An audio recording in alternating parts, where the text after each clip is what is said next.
We're really living in very, very serious times. And, it was a long time. I never had anything to do with politics. I was never interested in politics because it seemed like any time I voted for anything, whoever got in, they didn't do what they said they were going to do. And of course, I didn't know why that would be. I couldn't understand it until just a few years ago when, well, I suppose the first shock to me was when Clinton got into the White House. Because before he got in, there was a terrible scandal with him, and despite the horrendous scandal, he managed to get in, not only for one term, but for two. And so it was at that point when I realised something was not quite right. And it really and then of course when Tony Blair, oh my God. I actually remember where I was standing. I was in America, I was in the kitchen of the house, 1997, I remember the moment I heard that he'd won the election, and I knew in my heart that was the worst news I could ever expect to hear. What I didn't know was that he would have such I just wish I hadn't been right in realising just how bad he was going to be for this country and for democracy. And, it's really sad when so many millions of people have died, given their lives for freedom. So many people today are fighting to get to this country and get to America for the representation that it is of freedom and democracy. And the sad thing is that these people are coming to a place that's turning into a dictatorship and into a police state. They don't even realise it. And the people who are here, who have been referred to, I believe, before as Antifa, they don't realise what they have. They're not grateful for the freedoms they have to do what they're doing. They don't understand it because they haven't lost it yet.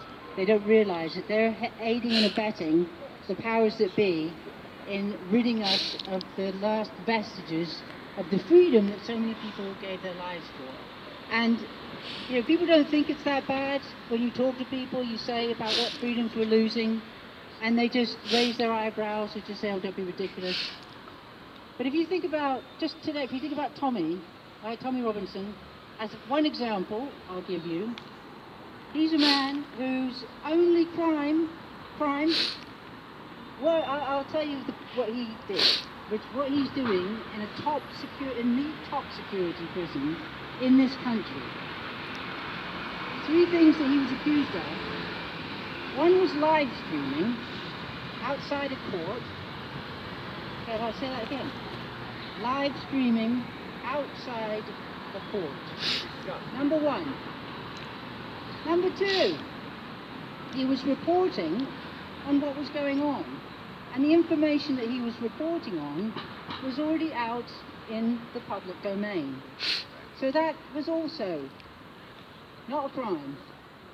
And the third, the most heinous part of it, of course, which is what got him in prison, was the fact that he was asking convicted rapists, child rapists, how they were feeling about their sentence, because they'd already been convicted. There's the lie of the media that is the enemy of the people. We don't have a media. We don't have a true media.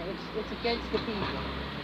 And they have propagated lies about this man. So those 3 things is what made this man, he's now in solitary confinement.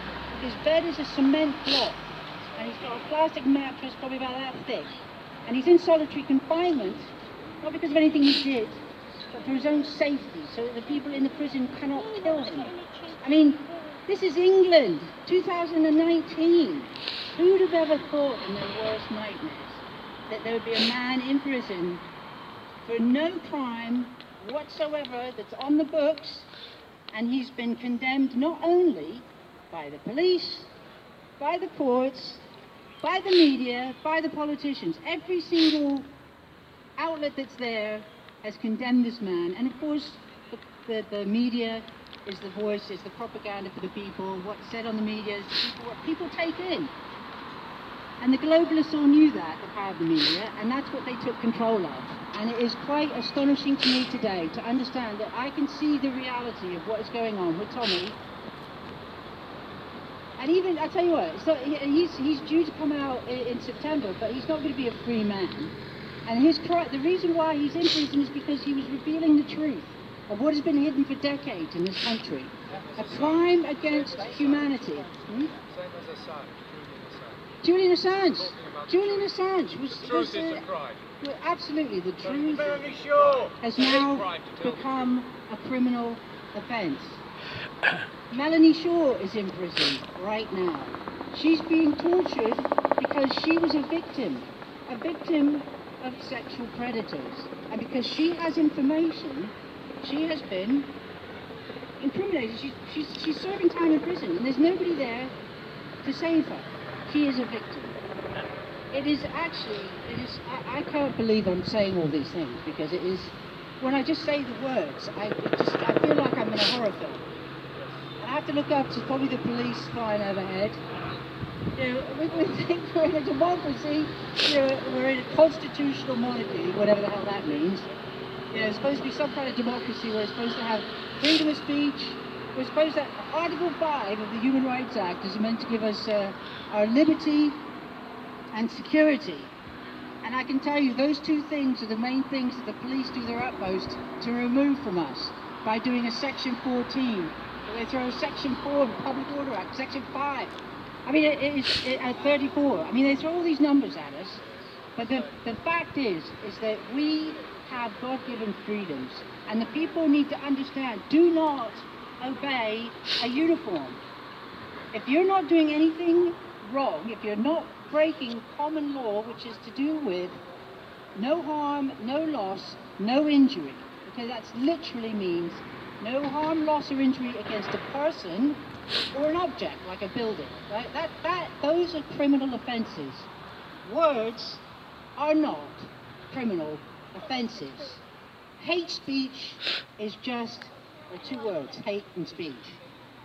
There's nothing, you can hate as much as you like. Hate speech is another word for blasphemy law.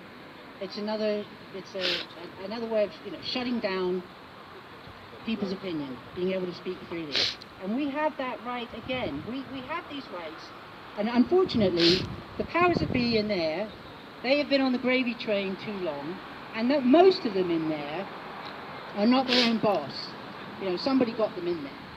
And of course, when somebody gets you in there, then they own you. And so they cannot speak out. And we are now at a point where there's been letters written to MPs, and the responses you get from an MP about, say, for instance, Tommy, is derision, insult, labelling. It is disgusting. They've lost their sense of who they are. The police have lost their sense of what they're supposed to do, which is to protect and serve the people.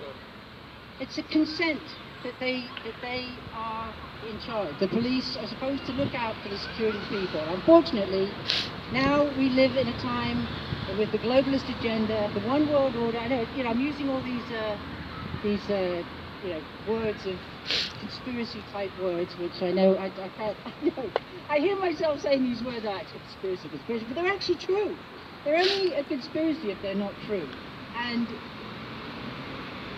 what is so really, really devastating is to see just how few people are here. Because it means that the propaganda has worked, and I'm going to say dumbing down, but in the nicest possible way, for decades. And especially since Blair got in, since the Maastricht Treaty, the Lisbon Treaty was the death knell, and has been since they signed it in 2009. And all these treaties that were signed, especially the first one in 1972, has been an absolute, it's been the peaceful war, I suppose you call it, the war without guns. Yes, a war without ammunition. It's the propaganda war, and it's the mind control war, and it has, say, if you look around and you talk to people in the street, you'll realise that unfortunately it's worked. And I feel like, unbelievably, that I'm in the resistance. I'm part of a small group of people who are actually in the resistance, because we can see the reality, we see and know what's been going on, and it's getting worse. And if nothing is done now, if we do not, you know, the 29th of March was our official exit day, and legally speaking, as Robin Tilbrook is fighting for, we left on that date.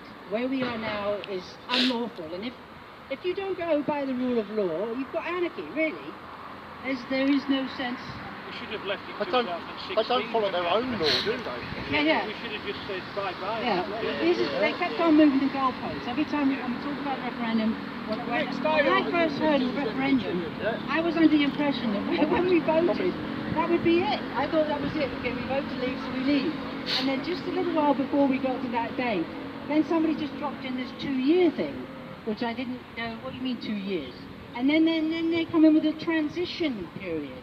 Of a transitioning, and it's moving It's away. another 2 years after It's October just, 31st. if you look at what, if you want to know how to do things, just look at what President Trump is doing. He knows how to do a deal. He knows how to get things done, and things don't take the time that these people are claiming. It's just this lot are a bunch of pen pushers, and they're globalists. And so, unfortunately, the people in charge of our Brexit are ones who don't want to leave, and that's where, sadly, I would love to see where the 17.4 million people are. I would love to see what's happened to those people who took that vote back in 2016, because we are running out of time. We're really running out of time, and I can see the 31st of October coming and going. I don't see us go. I mean, I don't know why Boris, I don't know if he's once referred to the Theresa May's 106 times of saying we're going to leave, because he's saying it as if it's the first time that they're saying it. So 2020, the Lisbon Treaty keeps us locked in if we're not there. Okay, so Derek just said, 2020, according to the Lisbon Treaty of 2009, if we have not left, because when we signed the Lisbon Treaty in 2009, the referendum wasn't there. And so apparently within the agreement, things kick in over, that's how they trick people. They sign up for things that are going to take place years away, so that it's not a shock to the system, so that people don't realise what's happening. And so behind closed doors, because they've already agreed to it, there's not going to be any discussion, and it's just going to come into play because they signed the treaty. And apparently, there are a lot of things that are kicking in very soon. And one of them is that we will not be able to, technically speaking, I mean, quite honestly, as a people, we can leave whenever we like. We wave to the police and say, yeah. So here we go, the police state that we're in, we have the police flying above because there's protests in London going on.